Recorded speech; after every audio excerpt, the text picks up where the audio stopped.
It is now my pleasure to welcome AADOCR President-elect Alex Vieira to give his talk, The Challenges of the Present Rooted in the Past.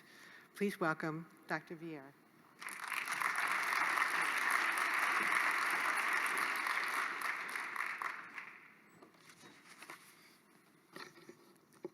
Thank you, Jane, for the introduction. So my dear colleagues, AADOCR, good evening. Let me see how I do this. So it is my privilege to serve you as the next AADOCR president. I have much to thank AADOCR. In my beginnings, I was torn by my work in two disciplines. It was my conscious decision to focus on AADOCR rather than human genetics, the main discipline of my mentor, as a platform for my independent research career. It was the best thing I did. In a time where universities had just decided a few years earlier to expand their research capabilities, build new research towers, and hire new faculty, funding for NIH was much harder to get, and those research towers were empty.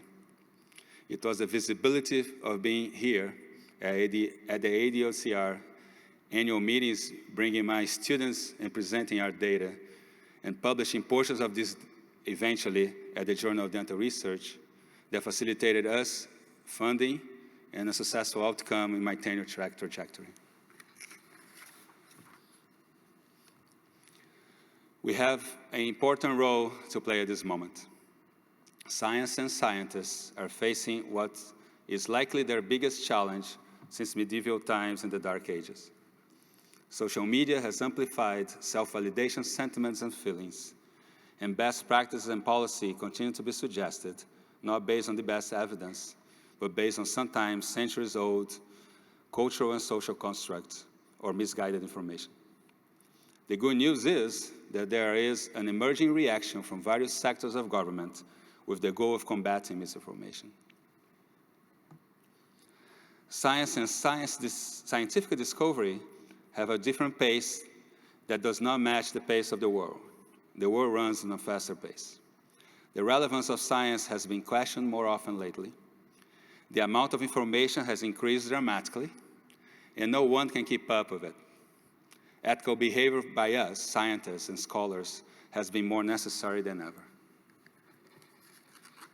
Science as a career has become more challenging.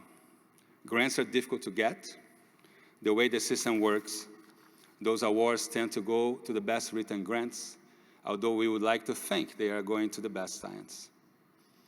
Conservatism and incremental but safe gain are favored in contrast to innovation and high-risk ideas. And we're yet to be able to fully tap into industry support, which holds 2/3 of the support available for research in this country. Peer review of those grants is a problematic process, but we are yet to suggest a better system. Modern approaches used in marketing and engineering, like spoken pitches, appear to be promising, but are open to the same issues of unconscious bias, just maybe different ones. On the other hand, scientific discovery is exciting, and this is an exciting time to be involved in research endeavors. This is an exciting time, not only for science and engineering, but for the humanities.